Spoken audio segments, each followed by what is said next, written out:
Chairperson గారు shield ఇస్తున్నారు. ఇంకా రమణ్జీ అంతేనా?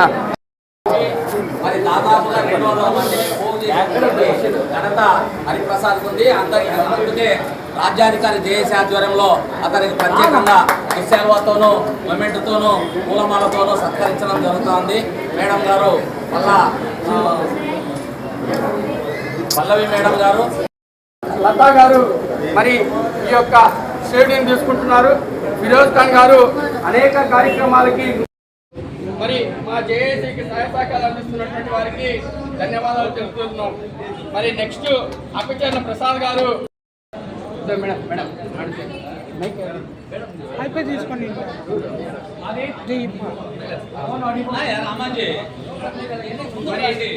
అప్పిచర్ల ప్రసాద్ గారికి ఘనంగా జేఏసీ సన్మానం చేసింది. మరి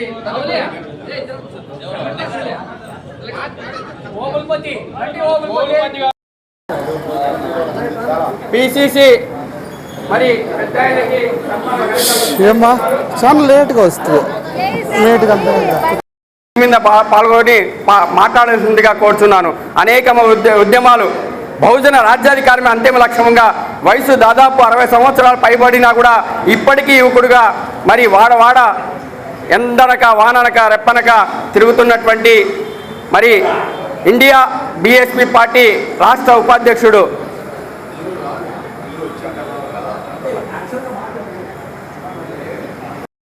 ఎదుర్కొని మరి రాజ్యాధికార జేఏసీ 1000 కిలోమీటర్ల పాదయాత్ర మొదలుపెట్టినటువంటి ఆకాంక్ష పరోక్షంగా ప్రత్యక్షంగా కదిరిలో రాత్రి 10 గంటల కాడ కదిరి పోలీస్ స్టేషన్ నందు కాపలా ఆడున్నటువంటి కాపలాదారులుగా దొంగలతో కనిపించుకుంటూ ఇబ్బంది పడుతూ మరి ఈ జేఏసీ ఎవరైతే అధ్యక్షులు జైబీం రామాంజు గారు అయితేనేమి, జాకీర్ హుసేన్ గారు అయితేనేమి, ఆదినారాయణ గారు అయితేనేమి, పూజారి నరసింహులు అయితేనేమి, కార్యవర్గ సభ్యులు అయితేనేమి చాలా కష్ట నష్టాలు ఎదుర్కొన్నారు.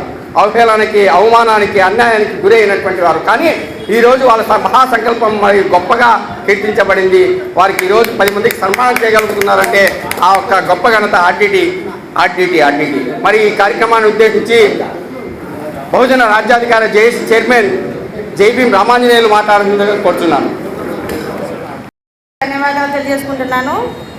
ఈరోజు రాష్ట్ర మహిళా మండలి అధ్యక్షురాలుగా ఈ అవకాశం నాకు ఇచ్చినందుకు నా మీద నమ్మకంతో నా తమ్ముడు రాజు మీద నమ్మకంతో ఇక్కడ ఉన్న వాళ్ళు పెద్దోళ్ళంతా దానికి అంగీకరించినందుకు, పార్టీలో నా సేవ కోసం నేను ఏదైనా కూడా చేయగలిగేంత శక్తి నాకు నింపిన నా భర్త మహేష్కి, పల్లవి మేడాన్ని చూసిన తర్వాత నాకు ఇంకా కొంచెం ధైర్యం వచ్చింది.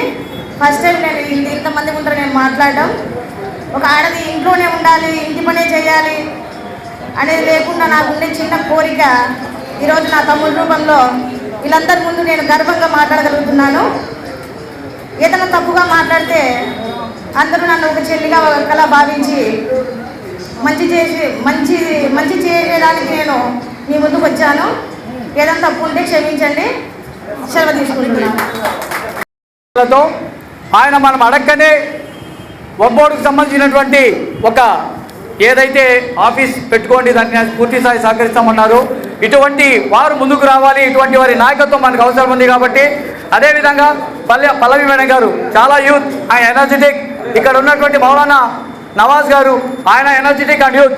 ఎందుకంటే ఇప్పుడు ఇక్కడ కూర్చోవడం కాదు, మీరు రాబోయే ఎలక్షన్లలో ఎమ్మెల్యేలుగా ఎస్సీ బీసీలు ఎవరికి ఇచ్చినా మీరు వెంబడాలి, లేడీస్కి ఇచ్చినా మీరు వెంబడాలి. ఎందుకంటే ఉన్న వాళ్ళేనా, ఎప్పుడు కొత్త వాళ్ళు అవసరం లేదా, యువత అవసరం లేదా, ఎస్సీ బీసీ మైనార్టీ మహిళలు అవసరం లేదా? కాబట్టి ఈసారి రాబోయే ఎన్నికలలో మనం కొత్త తరాన్ని, యువతను, కొత్త నాయకత్వాన్ని ఎన్నుకుందాం. వీళ్ళనే ఎన్నుకోవడానికి ప్రయత్నం చేద్దాం. అదేవిధంగా ఈ కార్యక్రమంలో పద్మజ మేడం గారు చాలా అర్జెంట్ పని ఉందంట, ఆమె వెళ్తున్నారు. ఆమెకు దుశ్శాల్వాతో సన్మానం చేయవలసిందిగా. సో మేడం గారిని మిగతా వాళ్ళంతా కూర్చోండి, ఎవరు వెళ్తండి.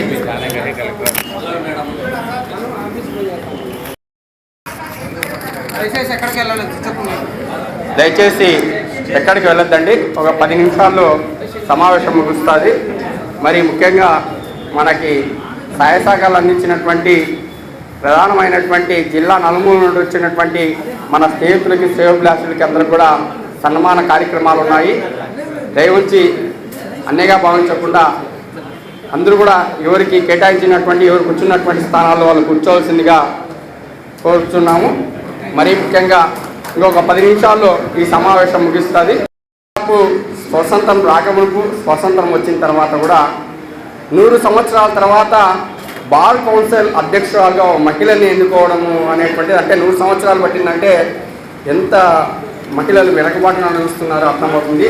మరి ఇదంతా ఛేదించి బార్ కౌన్సిల్ అధ్యక్షురాలుగా మరి లాయర్ పద్మజ మేడం గారు చైర్మన్గా ఎన్నిక కావడం అంటే ఇది ఆడవారికి మరొక విజయంగా భావించవచ్చు. అందులో ఈరోజు కూడా పార్లమెంట్లో మహిళా బిల్లు కూడా ప్రవేశపెట్టారు.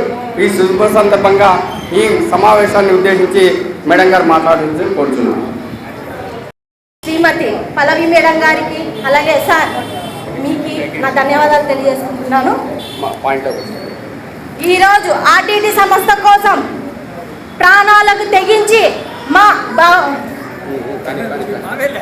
మా వ్యవస్థాపక అధ్యక్షులు జైభీం రామాంజనేయులు ఆదేశాల మేరకు ప్రాణాలకు తెగించి మేడం మేము బడుగు బలహీన వర్గాల కోసం మేము ఇంటింటికి కరపత్రం వేసిన రోజు మమ్మల్ని పిచ్చి వాళ్ళని చూసినట్టు చూశారు ప్రజలంతా. ఎందుకమ్మా ఆర్టీటీ సంస్థ ఇక లేదు ఇక రాదు అని కనీసం కరపత్రం పట్టుకోవడానికి కూడా వాళ్ళు ఇష్టపడకోకుండా మమ్మల్ని అంత అవమానించారు. అయినా కూడా మా జైభీం రామాంజనేయులు గారి మాట మేరకు మేము కష్టపడి ఊరూరికి వెళ్ళి ఇంటింటికి కరపత్రం వేశాము. అదే మా జైభీం రామాంజనేయులు అన్న గారికి ఈరోజు ప్రత్యేకమైన ధన్యవాదాలు తెలియజేసుకుంటున్నాను. నా తరఫున జై భీమ్, జై హింద్. ప్రాక్టీస్ చేస్తున్నాను. అంతేకాకుండా ఇంతకుముందు సెంట్రల్ మినిస్టర్స్ పిఎస్ గాను అంతా చేశాను. ఈ అనుభవంతో నాకు మంచు చిన్నప్పటి నుంచి ఫ్రెండ్స్ మేము. ఆయన నన్ను కోరడము, నేను సెంటర్లో ఏదన్నా విషయం ఉంటే హోమ్ మినిస్టర్ దగ్గర కానీ ఇక్కడ నారా లోకేష్ దగ్గర కానీ కోఆర్డినేట్ చేయడంలో నా వరకు నా సహాయం ఉడతా సహాయం వరకు నేను చేయగలుగుతానని చెప్పి చేశాను. అంతవరకు తప్ప నేను ఏది ఆశించలేదు. ఎందుకంటే ఆర్టీటీ సంస్థ ఒకప్పుడు నన్ను కూడా ఆదుకున్నదే అది. కాబట్టి మేము చిన్నప్పటి నుంచి మేము ఫ్రెండ్షిప్ ఒకటే కాకుండా ఇంతమందికి సహాయం చేస్తుందని నేను వెళ్ళిన ఈవెన్ బండి సంజయ్ గారు చాలా అడ్డుపడేవాళ్ళు. నేను 3 సార్లు కరీంనగర్కి వెళ్ళి ఆయన దగ్గర కూర్చొని అన్న ఇది పద్ధతి కాదు ఇలా కాదని ఆయనకు రావాల్సిన చోట నుంచి ఎక్కడ నుంచి ప్రజలు చెప్పించాలో చెప్పించేసి ఆయన స్టాప్ చేసి నేనే స్టాప్ చేయించానని కూడా చెప్పాడు మాకు. ఆయన్ని కూడా కొద్దిగా ఫార్వర్డ్ చేయించేసి ఆయన కూడా అడ్డు రాకోకుండా చేసుకొని ప్రతి చోటి రఘురామకృష్ణరాజు గారు ఆయన ఫ్రెండ్స్ ఆయనకు చెప్పించి ఇలాంటివన్నీ చేశాము. ఇది అండర్గ్రౌండ్లో మేము చేస్తున్న వర్క్స్ అంతే, బయట వరకు మాకు ఏది సంబంధం లేదు. ఇప్పుడు ఆర్టీటీ చేయబోయే పనులకు మీ అందరి సహాయం కూడా చేయండి. అంటే ఏదన్నా ఒక వర్క్ ఉంటే ఆ సహాయం కూడా చేయండి. త్వరలోనే మనందరికీ అమరావతి గురించి కూడా ఒక పిలుపు వస్తుంది. నేను ఇప్పుడు చెప్తే బాగుండదేమో. అమరావతి గురించి కూడా ఒక పిలుపు వస్తుంది. మన డిస్టిక్ గురించి కూడా ఆర్టీటీ వాళ్ళది ఒక పిలుపు ఉంది. అక్కడ కూడా ఏదో కన్స్ట్రక్షన్స్ పిలుపు గురించి ప్రతి ప్రజలకి సీఎం గారు పిలిపిస్తారు. నేను అది బయటకు చెప్పకూడదు కాబట్టి దయచేసి అవన్నీ మీరు అన్ని ముందుకు తెచ్చి మన జిల్లాని ఇంకా ముందుకు తెద్దాం. ప్రతి రైతు బాగుపడేలాగా చూద్దాం. నమస్కారం. ఆంధ్రప్రదేశ్ ఉద్యమాల పురిటిగడ్డ మరి అనంతపురం పట్టణం నందు బహుజన రాజ్యాధికార జేఏసీ ఆధ్వర్యంలో సేవ్ ఆర్టీటీ ఎఫ్సిఆర్ఏ రినివల్ కోసం సుదీర్ఘంగా మండుటెండల్లో కాక దాదాపు ఈ యొక్క జేఏసీకి సంబంధించినటువంటి అధ్యక్ష ఉపాధ్యక్ష కార్యవర్గ సభ్యులు మరియు దాతల సహకారంతో అనేక మంది ఈ జిల్లాకి జీవనాడైనటువంటి బడుగు బలహీన వర్గాలతో పాటు అగ్రవర్ణ కులాలకు కూడా సేవ చేసేటువంటి సంస్థ ఏదైనా ఉందంటే రూరల్ డెవలప్మెంట్ సంస్థ ఆర్టీటీ. ఫెరర్ గారి యొక్క ఆలోచన విధానంతో ఆర్టీటీ స్థాపించారు. మరి వెనకబడిన ప్రాంతం, రాళ్ళు రొప్పలు ఉన్నటువంటి ప్రాంతం, అత్యంత వర్షపాతం తక్కువ ఉన్నటువంటి ప్రాంతం అయినటువంటి అనంతపురం జిల్లాలో కరువు కాటకాల నుండి విముక్తి కలిగించడానికే ఆర్టీటీ సంస్థని ఫెరర్ గారు ఒక ఆశయంతో మరి ఆర్టీటీని ఏర్పాటు చేశారు. ఈ ఆర్టీటీకి గడ్డు కాలంగా దాదాపు ఒక 3-4 సంవత్సరాల నుండి ఎఫ్సిఆర్ఏ రినివల్ చేయాలనేటువంటి సంకల్పంతో అనేక మంది అనేక విధాలుగా గ్రామాన వాడన నియోజకవర్గం రాష్ట్ర స్థాయి వరకు జిల్లా స్థాయిలో వివెత్తిన లక్షలాది మంది అందరూ కూడా బయటకు వచ్చి బడుగు బలహీన వర్గాలు పోరాటం చేసి మరి దీనికి స్ఫూర్తిదాయకంగా బహుజన రాజ్యాధికార జేఏసీ మహాసంకల్ప పాదయాత్ర అనేటువంటిది మొదలుపెట్టింది కదిరి ఉద్యమాల పురుటిగడ్డ అనేటువంటి కదిరి ప్రాంతం నుండి. ఇదంతా కూడా ఇంటెలిజెన్సీ రిపోర్ట్ వెళ్ళి కేంద్ర ప్రభుత్వము రాష్ట్ర ప్రభుత్వము కదిలి వచ్చి ఈ యొక్క పాదయాత్ర అనేక ఉద్యమాల సంకల్పమే FCRA అదే రోజు పాదయాత్ర ఏదైతే మొదలు పెట్టాలని ఆకాంక్షించారో అదే రోజే FCRA ఇన్వాల్వ్ వచ్చిందంటే ఆ ఒక్క కీర్తి ఆ ఒక్క గొప్పతనం జిల్లా ప్రజలతో పాటు ఈ జేఏసీకే దక్కుతాని ఈ సందర్భంగా తెలియజేసుకుంటున్నా. మరి ఈ జేఏసీకి సహకరించినటువంటి ఉమ్మడి జిల్లా నలుమూలలో ఉన్నటువంటి అనేక మందిని మేధావుల్ని మరీ ముఖ్యంగా బడుగు బలహీన వర్గాల కోసం పోరాడుతున్నటువంటి వ్యక్తుల్ని సహాయ సహకారాలు అందించినటువంటి వ్యక్తుల్ని సన్మానించుకోవాలన్నటువంటి మహాసంకల్పంతో మరి యొక్క జేఏకి సంబంధించినటువంటి కార్యవర్గ సభ్యులు సహకరించినటువంటి దాతలకి అలాగే సహకరించినటువంటి వ్యక్తులకి మరి ప్రాంతాలకు అతీతంగా పార్టీలకు అతీతంగా వ్యక్తులకు అతీతంగా సన్మానించుకోవాలనేటువంటి మహాసంకల్పం అనేటువంటిది చాలా గొప్పది. మరి ఈ కార్యక్రమానికి అధ్యక్షత నాకు ఇవ్వడం అంటే వారి యొక్క గొప్పతనం అని ఈ సందర్భంగా తెలియజేసుకుంటూ మరి ఈ యొక్క సమావేశము మరి ప్రారంభమవుతుంది. జిల్లా నలుమూల నుండి వచ్చినటువంటి టాప్ 10 మెంబర్స్ ఎవరైతే సహాయ సహకారాలతో పాటు ఉద్యమాల్లో పాల్గొన్నటువంటి వ్యక్తులకి మరి సన్మానించడం అనేటువంటిది చాలా గొప్పది. మరి ఈ సన్మానానికి వచ్చినటువంటి గ్రహీతలకి మరి సన్మానానికి వచ్చినటువంటి మేధావులకి మరి సన్మానానికి వచ్చినటువంటి పాత్రికేయులకి అందరూ కూడా ఉద్యమ అభినందనలు జైభీములు తెలియజేసుకుంటూ కార్యక్రమం మొదలు పెడుతున్నాం. పెద్దలకు అలాగే మన బహుజన రాజ్యాధికార జేఏసీ నాయకులకు అందరికీ ఉద్యమ అభినందనలు తెలియజేసుకుంటూ ఏదైతే జాకిర్ సార్ గారు కదిరికి వచ్చినప్పుడు ఈ యొక్క ఆర్టీటీ సమస్య గురించి కదిరిలోనే స్టార్ట్ చేయడం జరిగింది.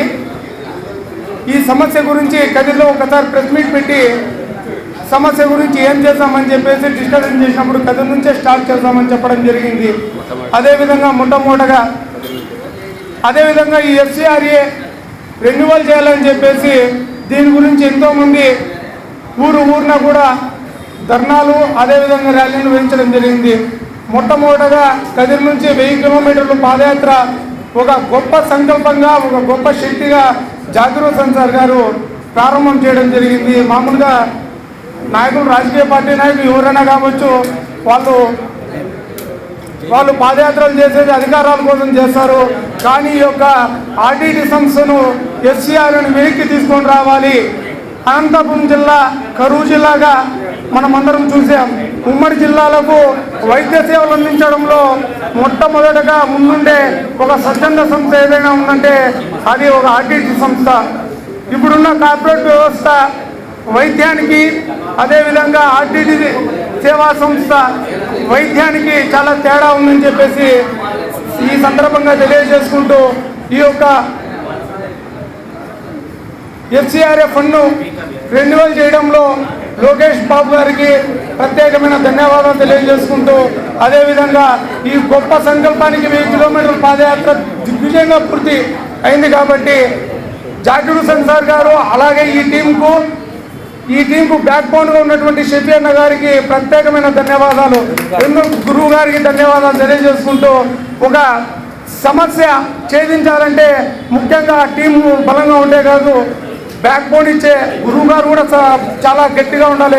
అలాంటి టీంకు వెన్నుదన్నుగా ఉన్నటువంటి మొత్తం పెద్దలకంతా పేరున ధన్యవాదాలు తెలియజేసుకుంటూ జై భీమ్. ఇక్కడ విచ్చేసండి ప్రతి ఒక్కరికి నా యొక్క నమస్సుమాంజలి. నేను కొంచెం కోర్టులో ఉండడం వల్ల కొంచెం టైం పట్టింది, క్షమించండి. ఇప్పుడు కూడా ఇంకా కేసు అట్లాగే పెండింగ్ ఉన్నాయి. చాలా సంతోషం మీరు ఇంతగా చెప్తున్నారు. నిజంగానే 106 సంవత్సరాల తర్వాత ఈరోజు ఫస్ట్ టైం నేను ఒక మహిళా ప్రెసిడెంట్గా ఎన్నికవ్వడం నాకు కూడా చాలా సంతోషదాయకంగా తెలియజేస్తున్నాను. అంతేకాకుండా నేను ఆర్టీటీ కూడా అడ్వకేట్గా ఉన్నాను. సో ఆర్టీటీ సంస్థ అనేది యాక్షన్ అనేది ఎప్పుడు అంటున్నానో ఇట్స్ ఏ ప్యారలల్ గవర్నమెంట్ అని చెప్తారు. గవర్నమెంట్ అయితే మనకి ఏ విధంగా వర్క్ చేస్తుందో అంతకంటే ఎక్కువగా ఈ ఆర్టీటీ సంస్థ అనేది బడుగు బలిగిన వర్గాల కోసం ఎంతో కృషి చేస్తున్నటువంటి ఈ సంస్థ. మరి ఇలాంటి సంస్థకి ఇబ్బంది అయినప్పుడు ఆ టైం నేనే అడ్వకేట్గా ఉన్నాను. సో చాలా ఏ విధంగా దీన్ని బయటికి తీసుకురావాలని చెప్పేసి ప్రతి ఒక్కరూ ఏ విధంగా ఆలోచించారో మేము కూడా చాలా రకాలుగా ఆలోచించవలసి వచ్చింది. మాకు కూడా తెలిసినటువంటి వాళ్ళు ఉంటే మేము కూడా చాలా ట్రై చేయాల్సి వచ్చింది. చాలా చెడ్డ పేరు, చాలా రకాలైనటువంటి ఇది మంచి ఫెయిలర్ గారికి ఏంటంటే ప్రతి ఒక్కరికి ఎన్నో రకాలుగా దాన్ని తీసుకొని ఫోకస్ చేసి దాన్ని ఏదో విధంగా స్టాప్ చేయాలని చూశారు. కానీ మీలాంటి ప్రజలందరి యొక్క దీవెన వాళ్ళకి ఎప్పటికీ ఉందని చెప్పి నేను ఆలోచిస్తున్నాను. అందుకే ఈరోజు మనము ఎఫ్సిఆర్ఐని తీసుకొని వచ్చి మరి ఆర్టీటీ సంస్థను మన అనంతపురానికి నిలబెట్టుకోవడం జరిగింది. నిజంగా చెప్పాలంటే ఎన్నో రకాలైనటువంటి సేవలు చేస్తున్నారు వాళ్ళు. వాళ్ళకి ఎటువంటి స్వార్థ చింతన అనేది నేను ఎక్కడ కూడా చూడలేదు బీయింగ్ అన్ అడ్వకేట్. ఎందుకంటే ప్రతి విషయం మా దగ్గర నుంచి వెళ్తుంటుంది కాబట్టి పర్సనల్ అవ్వచ్చు, వాళ్ళకి ఏ విషయమైనా లాయర్గా చూడాల్సిన బాధ్యత నాకుంది కాబట్టి నేను అఫీషియల్గా అకౌంటబిలిటీగా ఎవ్రీథింగ్ కూడా వాళ్ళు కరెక్ట్గానే ఉన్నారు. బట్ ఎక్కడో చోట జరుగుతుంటాయి ఇలాంటి అవాంఛనీయాలు. అయినప్పటికీ కూడా ఈరోజు న్యాయమే గెలిచిందని చెప్పేసి మీ అందరికీ కూడా తెలియజేస్తూ నాకు అవకాశం ఇచ్చిన పెద్దలని కృతజ్ఞతలు చెప్తున్నాను. అంతేకాకుండా మూర్తి అని అబ్బాయి కూడా చాలా అసలు ట్రై చేసినాడు ఆర్టీటీ సంస్థ కోసం ఖచ్చితంగా నిలబెట్టాలని చెప్పేసి. ఇంకా మనందరూ తెలుసు షెఫీ అన్న ఉన్నారు, షమీమా అంటే నాకు మదర్ లాగా ఎప్పుడు నాకు ఎంత సపోర్ట్ అంటే అంత సపోర్ట్ షమీమా అంటే. Thank you so much. వేదికలో పెద్దలకి సభకులందరూ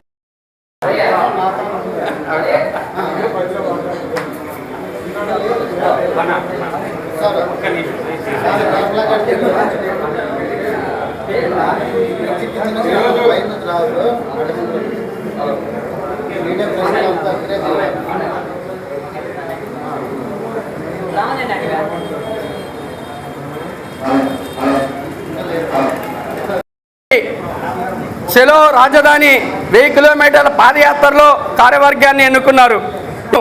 మరి జై భీమ్ రామాంజనేయులు గారు అధ్యక్షులుగా, జాకీర్ గారు కో కన్వీనర్గా, మరి ఎస్ ఆదినారాయణ గారు బోయదొర మరి ఆయన కో కన్వీనర్గా, మరి పూజారి నరసింహులు గారు బోయదొర మరి పూజారి నరసింహులు గారు మరి కో కన్వీనర్గా, మరి ఇక్కడ మనకి జై భీమ్ సురేష్ గారు కావచ్చు, గండి ఓబులపతి కావచ్చు, నాగసముద్రం ఆంజనేయులు గారు కావచ్చు, పి బాలరా నరసింహులు గారు కావచ్చు, మరి అలాగే పశువుల శంకర్ గారు కావచ్చు, మళ్ళీ రవి నారాయణ గారు కావచ్చు, అప్పచెల్ల ప్రసాద్ గారు కావచ్చు, మరి ప్రత్యక్షంగా పరోక్షంగా ఇక్కడ వేదిక ముందనున్నటువంటి బహుజన మేధావులకి అందరికి కూడా భాగస్వామ్యంతో పేరున అందరికి కూడా ఉద్యమ అభినందనలు, జై భీములు తెలియజేసుకుంటూ ఈ కార్యక్రమాన్ని మొదలు పెడుతున్నాం.